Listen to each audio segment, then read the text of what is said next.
Eğer sen istesen.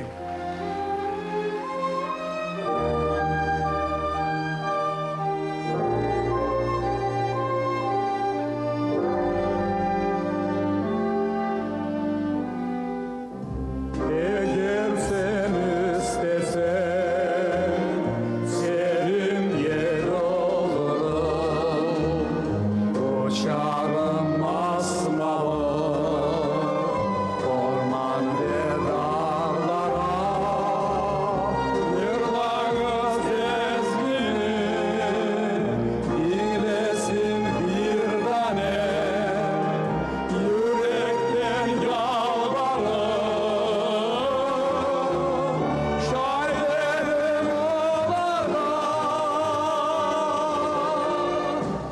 istesem olurum, kanatlı sevge, uçarım göklere, sevginle ey güzel.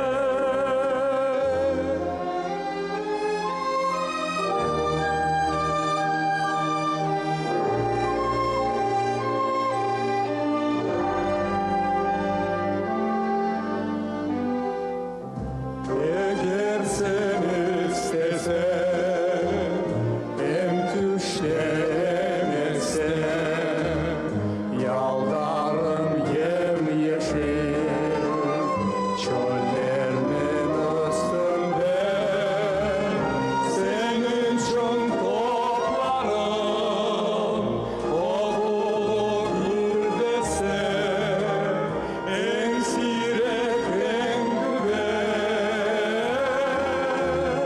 çiçek ve güllerden istesem olurum,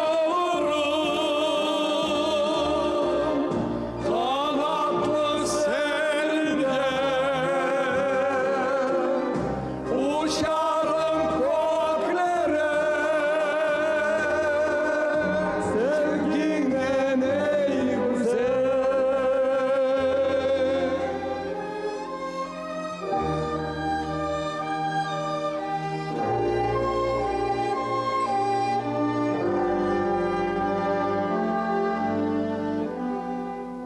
Mülayim bakışın